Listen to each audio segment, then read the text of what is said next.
All right, so again, welcome to our quarterly webinar. We will be focusing on the document custodian transfer requests. My name is Renee Justbuddy, and I work within the customer experience division here at Ginnie Mae.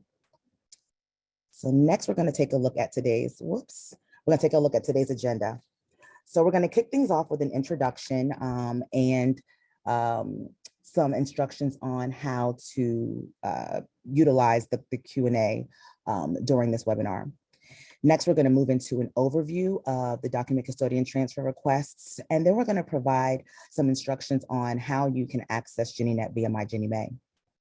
Next, we're going to go through the how to begin the document custodian requests, and then Wade is going to present us with a demo of the manual entry and imports. Then we're going to provide some quick tips and some resources and support. And then, as I mentioned earlier, we're going to close with a Q&A, and let's get this party started. So our presenters today, as I mentioned earlier, Wade Gale from the Bank of New York Mellon is our subject matter expert who will be facilitating today's webinar and answering questions at the end of today's presentation. And he will be assisted by Tauheed Ali from the Bank of New York Mellon. During today's call, at the end of the session, there will be 3 different ways that you can ask questions.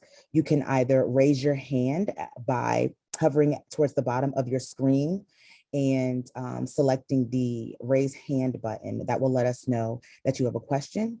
You can also press *9 to raise your hand, and our moderator will be able to call on you that way, and you can ask your question aloud.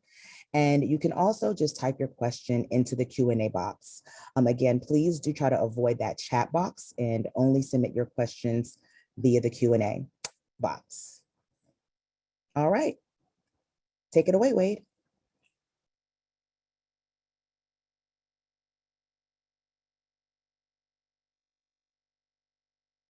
Thank you, Renee. Of course, you need to come off of mute first. So good afternoon, everybody, and happy Friday Eve.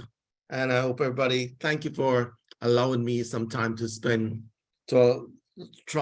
thank you for allowing to give me at least 30 minutes of your time today to go through one of the most pain point process in as part of our Ginnie Mae program is always the document custodian transfer. So we thought it would be best to just give somebody another overview of the process, and then you can go from there and see if everything is good in your area when you're actually setting it up to do your transfers. So first thing we're going to do is look at the document custodian transfer request.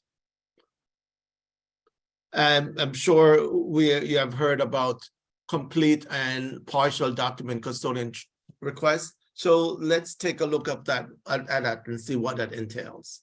An issuer will select this option to execute a partial transfer of pools loan package for its Ginnie Mae portfolio from an old custodian to a new document custodian.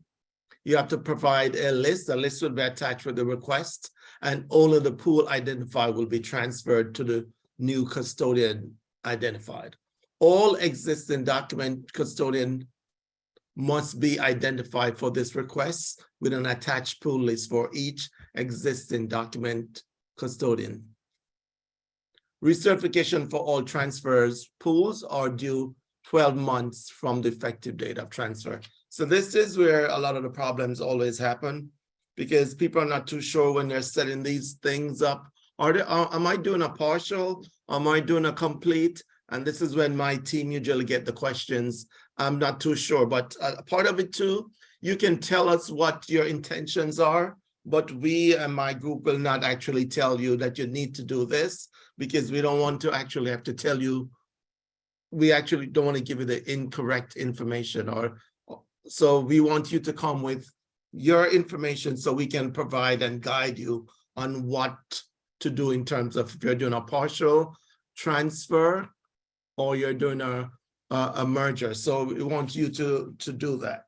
So of course, on the partial, and you have to make sure you do the recertification, which is due 12 months later. Complete and partial document custodian merger. An issuer will select this option to execute a partial merger related transfer of pools loan package to its Ginnie Mae portfolio when a transfer, if within the same document custodian corporation. The document custodian ID will change. A pool list must be attached with the request, and only pools identified on that pool list will be transferred to the new document custodian. All existing document custodian must be identified for this request with an attached pool list for each existing document custodian. That is basically the same thing, but this one, Ginnie Mae does not require that a recertification of the reassigned transfer pools are done for a merger. So if you do a merger, recertification is not needed. So that is something you need to know. If you do a document custodian transfer note, then a recertification is needed if a final search was open, it's going to do the recert and the final together. So just be aware of that. And the way the system is worked, import file must consist of the 6-digit pool number, or the issue type and pool type are not needed. So when you're creating that file for import, you don't need to have those MSF, XSF, CSF as part of your import file. Import file should be developed in a flat file or CVS or Excel file, will not import successfully in GennyNet. So it must be just a flat file. It's just a 6-digit pool number, and you set it up that way so you can actually get the import into the system. Once an issuer submits the transfer request, the document custodian must then verify the pending transfer request prior to the specified effective date. Just to give you, and everybody remember, this piece you're only doing in GennyNet. Now, there could be a whole lot of other things that need to happen behind the scenes before you actually reach to this part. So make sure you're doing your due diligence also and following up with those other tasks. Because if you said you're transferring this amount of pool, make sure you're getting those pool documents to the new custodian. So those are always some of the things you have to remember. It's not only the piece in GennyNet. In GennyNet is just transferring the pool number and then updating Ginnie Mae's system. But you still have to get all the documentation to the new custodian so they can be satisfied and meet their part of the agreement. Next slide, please.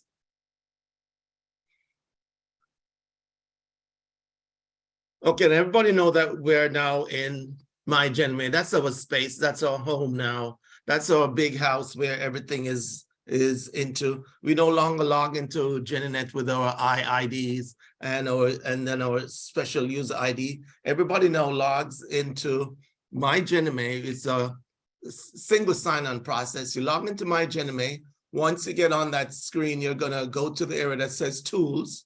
And once you choose Tools, you're gonna see if you have GennyNet as was a part of your functional roles, you're going to see that GennyNet, and then you're going to click on that. So from the screen in the My Ginnie Mae portal, select Tools to the drop-down screen, and then navigate to GennyNet under Application. And then you'll see everybody's familiar with that GennyNet screen. Once you get in that GennyNet screen, you're going to close that screen. Can you go to the next slide, please? Okay. And just some more information when you're into GennyNet and you get under certification, and document custodian transfer is found under common.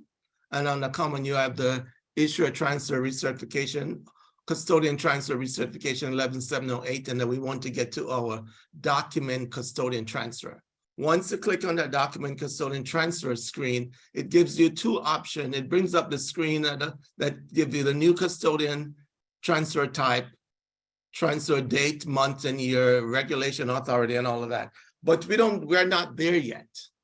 So for now, we're just going to click on new. And once we click on new, then it proceeds to the next stage. So we just want to give you these tips as we go along. Next slide, please. And then we come into the demo. So what this is, it's a voiceover. The demo is going to play, and I'm going to try and guide you through the process. So the first demo we're going to do is we're just going to give you how to do a complete transfer. So just bear with us as we get through the process, just to do a complete transfer.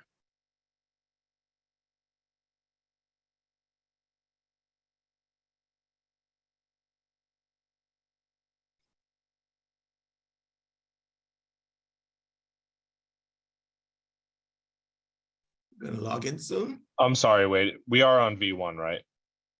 Yes, yes, sir. Okay, sorry, I'm playing again now. This is the screen that everybody's used. This is how you actually log into MyGenome. Your user ID and password. Get on the dashboard, and we're going to go right to tools. On the tools where it says other application, you're going to choose GeniNet. Of course, in your world, you might have more than what we're showing there on the screen. It comes into GeniNet.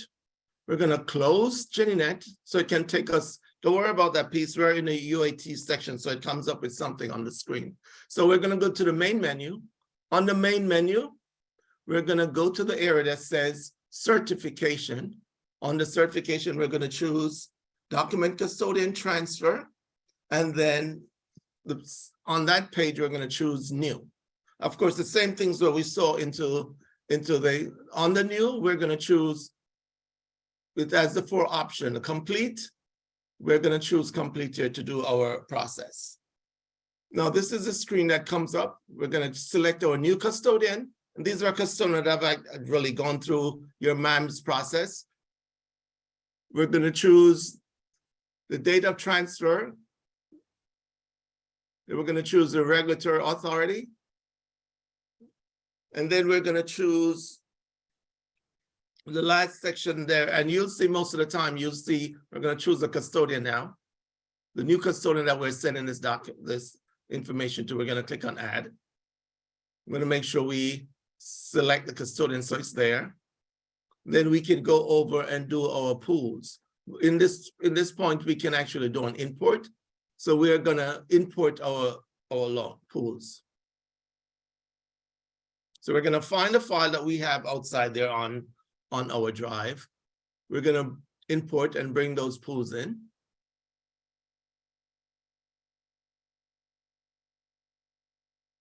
So those are the pools that we're going to transfer. Once that's in and we're satisfied with that, we click on save. Once the information is saved, we can actually get out of this screen now, and we usually have users go into the area that says report. On the report, we're going to choose certification. We're going to choose the 11.7, 11.15 form.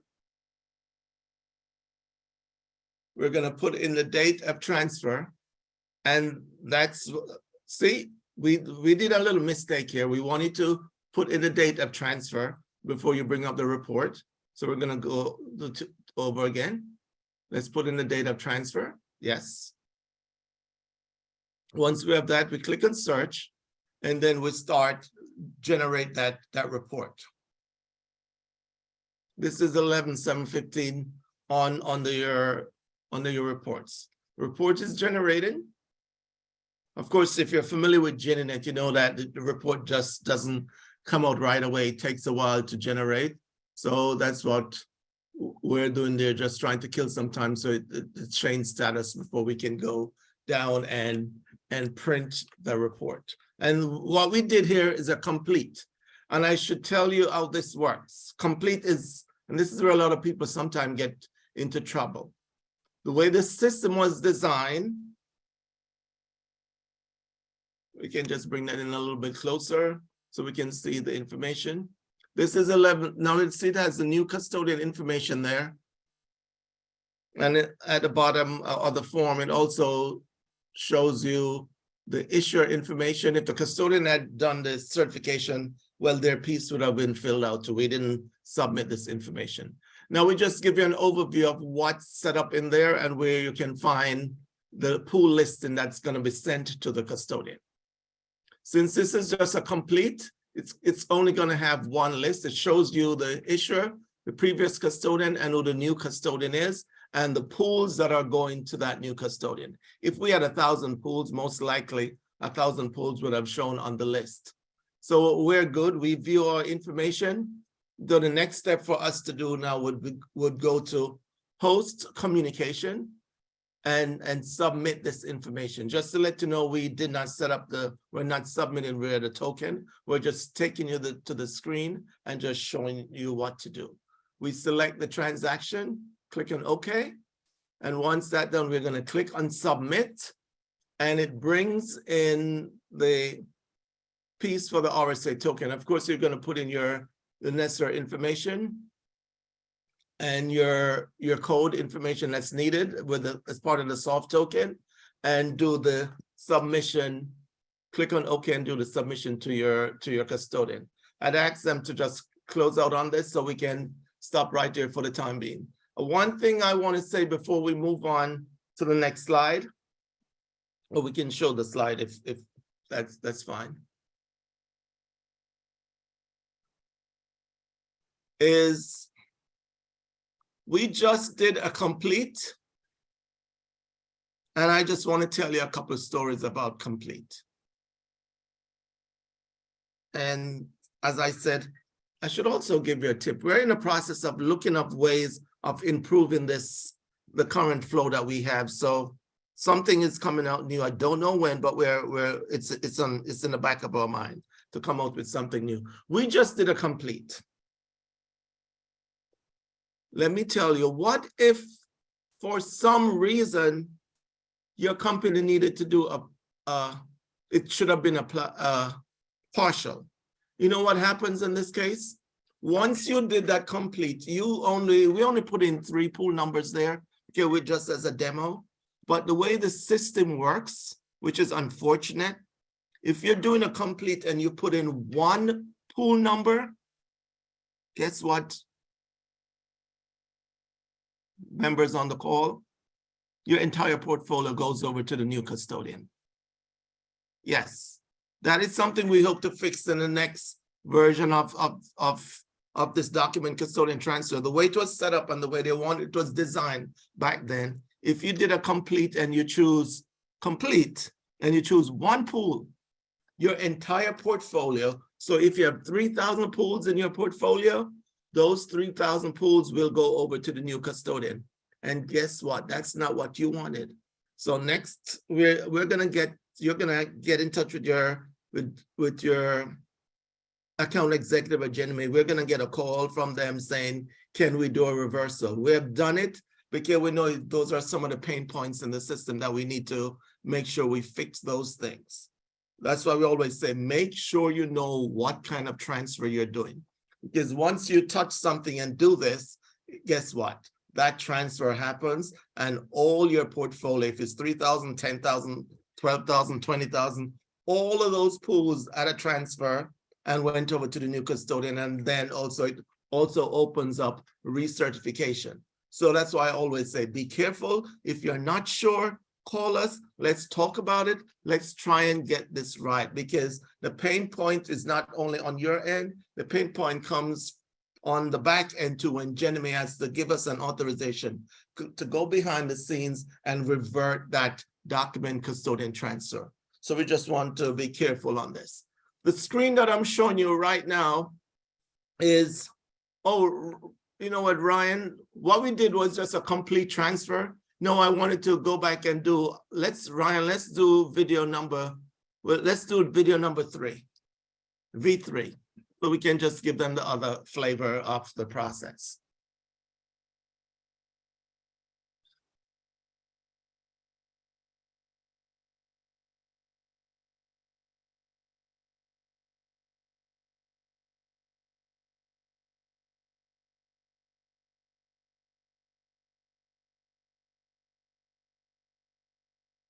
Of course, we're going to log back into the system as users, like we always do, to get into My Genomay.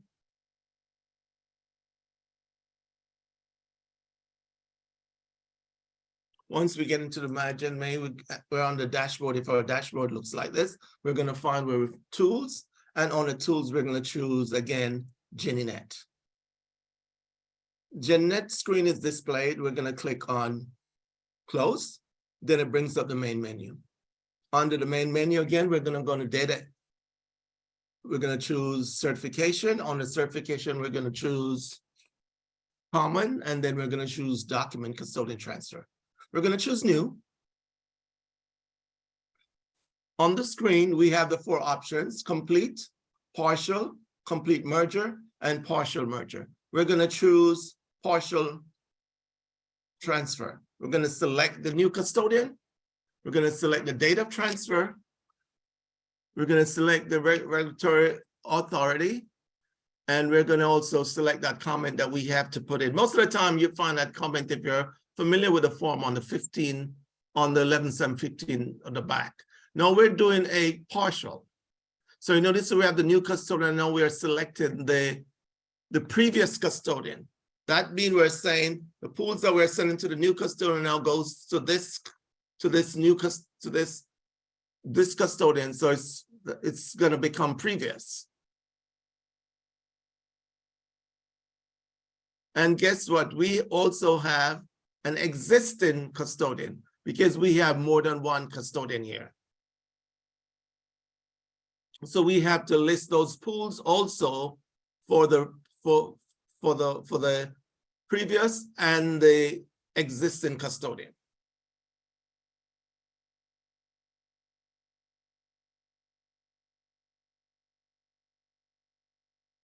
I'm going to select the existing. I'm going to add. Gives us just a warning message there. We're going to go in and add or import. We're going to add the pools manually. This is what I wanted to show. We have the ability to do it, to do them manually too. If you are a small company and you don't want to build an import file, you can go in manually and enter those pools. So I wanted to give it the other flavor before we actually move on. So that's why we have this section here too. So we imported the first piece and then we did the manual entry of the pool. You know, we're just entering the 6-digit pool number. Once that's done, we have the listing for the what's going to the new custodian and also what is staying with the existing custodian. So that we're creating new listing here. This user is still entering. I guess they just love to enter pool data. So they're just going ahead and entering all the pools. So you can see the 2 listing now we do have them and the person is just entering away. So there's more than one existing custodian here. So they're just making sure all the information is entered. Click on save. And of course, we always want to go to report and generate our 11.7.15 form. Just to make sure all the lists are correct. I'm going to put in the transfer date to generate the report much easier. Search. The generation has started. I'm going to click on OK to proceed. Then we're going to click on report download. Then we have we just usually wait a while until the report is available to be generated. Once it's generated, we can then do just a review before we go in and do the submission to our custodian.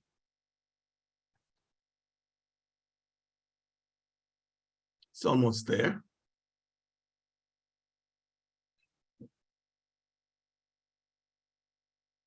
Once a report is generated, it generates who the new custodian is on the document. So it shows there. We're just doing as a test. We just put Chase Bank as our user as a test number. So that's the new custodian. And then it generates that's the person who's going to sign a document on the issuer side. And then it gives you it's going to have the FTN number there if it was transmitted, of course. It tells you this is the list and that's going to show where the pools are going for the new custodian. And it also shows the one that will be remaining on list 2. So we started with list 2. So these are the existing custodians. So these pools are not going anywhere. We're just listing them for Ginnie Mae per Ginnie Mae. This is how the workflow is currently in the GenNet system. So we're listing those pools. Then we have another set of lists. This pool will continue to be responsible for list to another existing custodian. So this is not going anywhere either. These are remaining with the existing custodian, but per the current system, you have to list those pool numbers. And that's the listing, that's, it's the existing. So those are not going anywhere, they're staying there. So if I'm right, there should be a third list. And these are the pools that are going to the new custodian. And if anybody picks up what we did here, you notice that we have that custodian number a couple of times because we're doing a partial. So not every bit of these pools are going to the new custodian. We're only doing a partial pool. So we still have to tell Ginnie Mae, these are the pools that are remaining with the same custodian number. We're just sending a partial amount of the pools to the new custodian. So I always say, print out this listing, although the custodian gets it as part of their transmission when the information is sent, but you have that information there too to see how the pools, the ones that are remaining with the existing custodian, make sure that listing is correct. The ones are, because we're only going to check the new information, the information that's going to the new custodian, that's the one that's going to go through. And then we're going to go through the area of submitting the information, just like before with using our token. Decided not to because we didn't want to go through that process, because once the token information goes in, the custodian gets a notification saying the pool is out there or the transaction is out there waiting for your approval. So that was the two little demos that we have. Can we go back to the screen, please?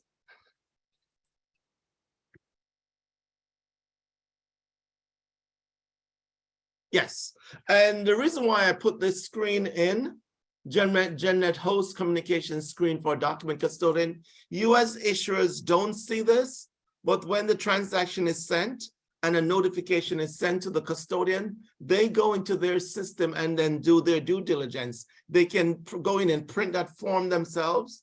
They can check the pool numbers from the listing. As a new custodian, they're really concerned with the pool list that has the pool that is coming to them. They're going to get all the other listing, but those are the existing pools that are remaining with those existing custodian. So they have the ability to view that list, and if they're good with it, they can certify them.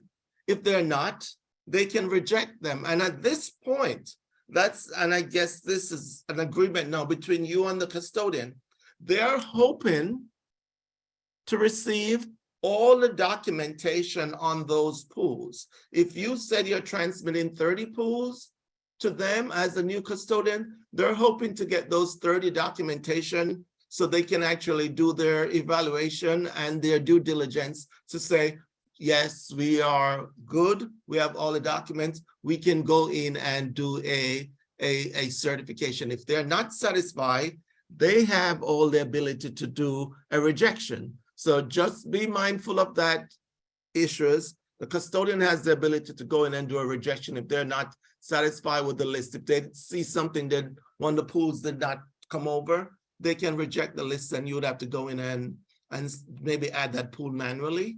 Or they might say a pool that don't belong to or was not part of the agreement. They might reject the list, and you might have to go in and make your adjustments to that list. So they go in and they do that. Once they identify the transaction and they decide to certify, once they do the certification, they click on submit, and then it goes through the same process that we as issuers go through. You have to put in your user ID and information, then you have to validate your RSA soft token before the submission can be submitted, and just for the transaction can be submitted.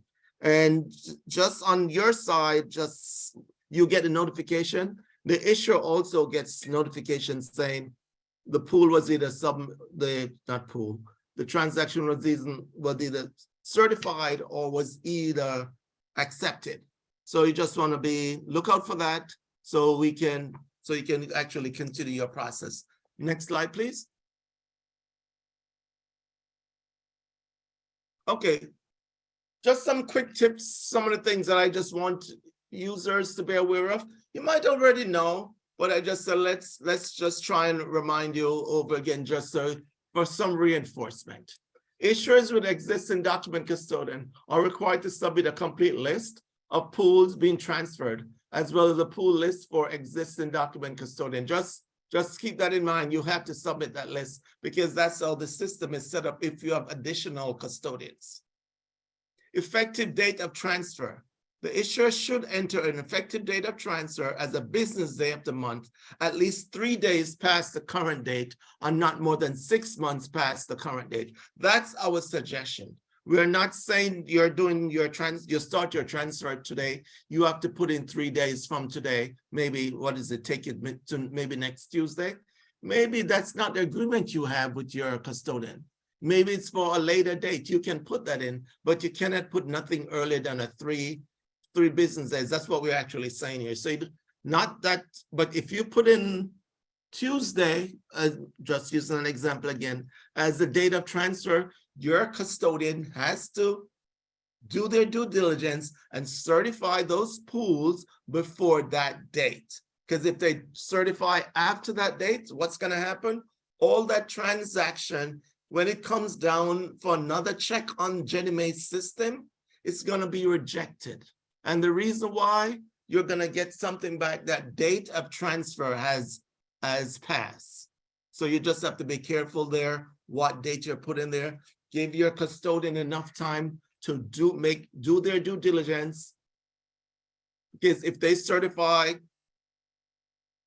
you had the Tuesday, the 3 business days, and they certify on Wednesday, those pools are going to get rejected on Ginnie Mae's site because the date of transfer has passed. So those are things I want you to keep in mind.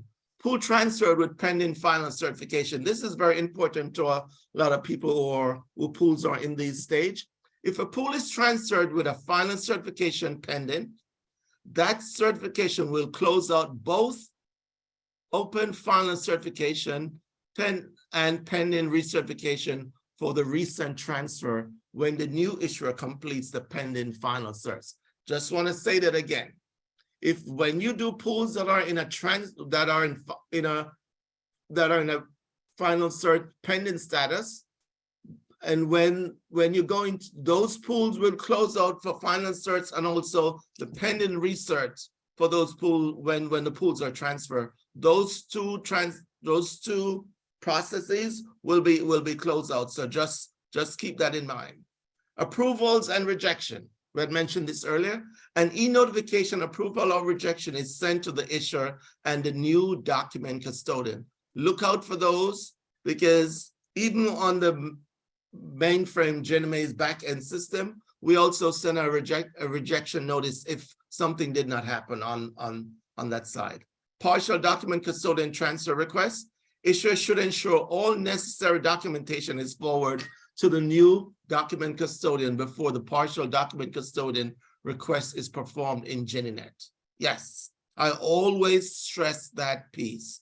Make sure the new document custodian has all the necessary document so they can perform the transaction in GinnieNet. As I had mentioned earlier, most of this information or the transaction is not done in GinnieNet. GinnieNet is just a conduit to get it from point A to point B so it can update Ginnie Mae's system. But the bulk of the work, you have to get those files to the new custodian. New custodian have to do their due diligence and check to make sure everything there is correct and make sure they did get the correct pool that they certified on. So that is very important to do that piece outside of the system. Come up with dates.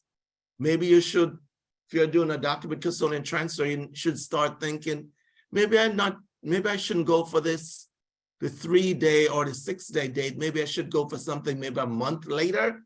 So by then my new custodian will have all the documentation on that they need so they can perform the certification properly. So those are things you have to think about or work that out with the with the new custodian, but I know as a new custodian, I would not certify pools just from a pool list. And I don't see the documents to actually do my due diligence and check to make sure this pool is there and all the documentations are there coming from the old custodian. So it's a coordination effort, because remember the issuer has to speak to the old custodian. Can you get these documents to my new custodian at such a time? I have a deadline. I need to get these pools certified. I need to move over to the new custodian. And I know a lot of things are going on now. We did it a couple of years with BNY Mellon, custodian 350. And I know I think now we're doing that with Wells Fargo, custodian 000149, and I think it's 353 or 553. I might have got the second one incorrect. But we're going through that process right now. We're getting those, because I think those areas are closing. So people have to get their pools to a new custodian. So I know there's a lot of document custodian activities going on right now. So just keep in mind, it does take a big piece of this is happening outside of GeniNet. GeniNet is just the tool here just to get it from one point to another point. Pool listing. Pool listing may be imported or key entered directly in GeniNet. And that's why I wanted to show you that piece when we were doing that quick demo, that you can list your pools.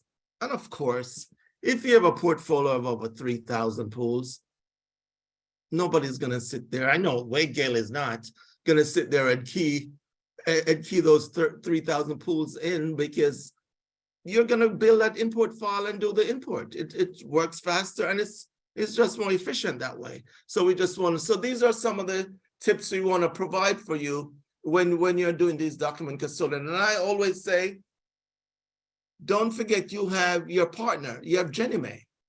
If you're not clear in something, reach out to your account executive. If you're not clear on how something is done in GeniNet itself, and you need my team advice on how to do this, you know what is great now? We are doing so many different things like WebEx. We don't do Microsoft Teams sessions. My team is now setting up Microsoft Teams session with people who are not clear on what to do, so we can guide you that way. So that's a good teaching tool for my team to help out people who are not familiar or need that hand to hold them step by step. We have done that. So use those tools. Call into the group, set up something with the team, so that can help you if you have an immediate document custodian transfer to do. What I'll suggest when you do that, make sure you know what you're doing, because we're going to ask questions. And if we're not sure, we don't want to be the one to say, oh, it sounds like a complete. And then you went and did a complete, and then later you say, oh, I spoke to Wade Gale at BNY Mellon. He told me to do a complete, but eventually it should have been a partial. Dang, Wade Gale got thrown under the bus there. So we're trying our best not to do anything. We will guide you, but we don't want to make the final decision. We want you to come with what you want to do, and then at that point, we can hold your hands and guide you through the process. So these are some of the tips that we think will help you when you're getting ready to actually go in and do the document custodian transfer. And of course, if there's reading on this in the MBS guide, don't hesitate to read that too on your end, and also inform the custodian that they can go in and get the information there too. Next slide, please. Okay, again, just have some more tips on our resource here. The GeniMe org admin guide. Of course, that is a guide just to show you how you set up your users and how you actually give them the functional role they need to perform their job. So you want to look into that. If you're now, we're into almost 3 years, almost 4 years now into my GeniMe. So I'm sure most of you might now are experts on how to set up your users if you're org admins, and how to give them the functional role that they'll need to perform their duties. And then, of course, we have the good old GeniMe user manual to try and guide you with the process. And again, use us. That's what we're there for. Genome customer support. Use us, give us a call, give Erica a call, give Sean a call, give Pam a call, give Elizabeth a call. And we have some new people also that are working out in another office. So use them, they're available. We're available 8:30 until 8:30 to 7 p.m. Eastern Standard Time, Monday to Friday. And of course, use the support mailbox, the Genome one at BNY Mellon. You can send your requests there, questions there. It's a group mailbox. So if you want to identify a specific person, you can say, hello, Wade, or hello, Sean. Then Sean will get that. But if Sean is not around, someone on the team will take that out and might reach out to you. So we just want to make sure we're here. Use us to help you, use the guide to help you, use your account executive to guide you. So there are tools out there, use them so you can actually get this done right. I know sometimes it's very cumbersome to doing this in GenNet because of how it's currently set up, but we're working on ways to actually improve that. So stay tuned. Don't know when, but I know where there are talks in what to do and what are the pain points for the issues, what we need to change. So those things are coming up. Next slide, please. Okay, Renee? thank you. Yep. Thank you, Wade, for providing all of that information. I know that was quite a bit of information for you all to receive, but it was hopefully extremely helpful. So we have come to the part of the session where you all can ask your questions. So we do currently have 4 in the chat. In the Q&A. And just to reiterate how to ask questions, there are 3 different ways that you can do so. The first being you can select the raise hand icon at the bottom of your window, and we will be able to see that your hand is raised and we can call on you to ask your question aloud. If you've dialed into today's webinar from a phone, you can press *9 to raise your hand, and the host will read off the last 4 digits of your phone number, and you will be able to then unmute yourself and ask your question that way. And if you would like to simply just type your question into the Q&A chat or into the Q&A box, you can do so. I see someone just did, so that's as simple as that. You can just go ahead and type your question in the Q&A. So before I read the questions in the Q&A aloud, can we please check to see if there are any either hands raised with the hand raised icon, or if anyone is dialed in from a phone?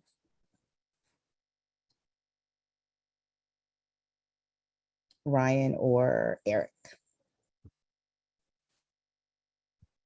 Currently, I don't think we see any hands raised. Okay.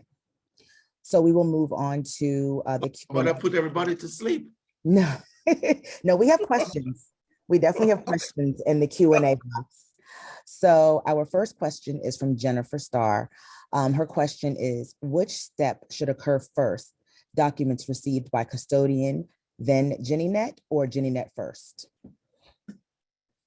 Oh, Jennifer. I would think it's a coordination. It's an issuer and a document and a new document custodian call, because as I'd mentioned, if I'm a new custodian, I don't want to certify something that I don't have in my shop. So I would say it's coordinating that with the new custodian and say, with the old custodian, when can you get those new documents over to the new custodian, and then you can proceed the GenNet piece.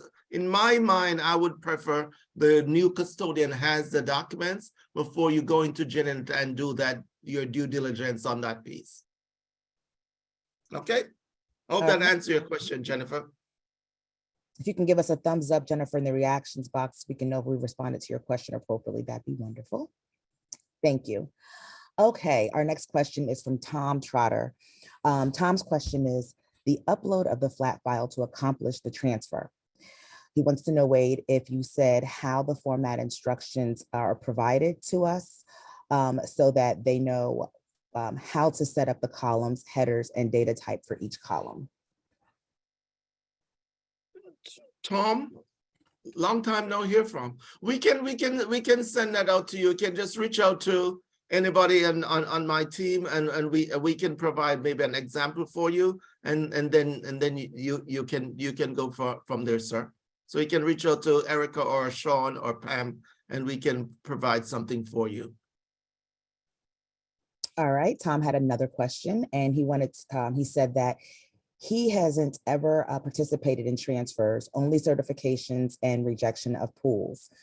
He wants to know if you said the issuer or the sending custodian is the one interacting with GennyNet to process the partial transfer to the receiving custodian. The issuer is the one who's initiate the process and sends the pool information, the listing of pools to the new custodian. So it's the issuer who is changing custodian does the transfer first, and then the new custodian receive. The old custodian is not a part of it, but we do have listing of the pools that are remaining with the old custodian if there's a partial, but they are not a part, they're not in the Ginnie Mae workflow in terms of accepting anything. They'll just get notification on their end.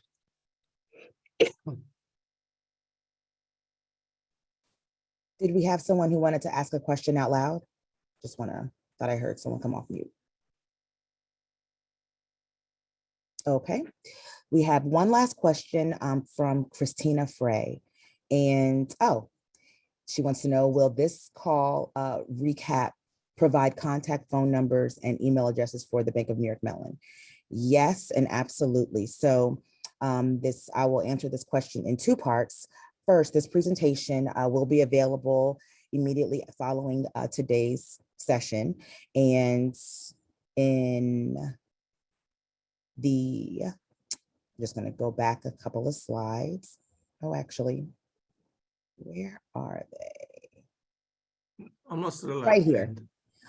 So on slide number 11, you will see that we have provided at the bottom of the screen, Ginnie Mae customer support, the phone number there, as well as the support mailbox to the Bank of New York Mellon.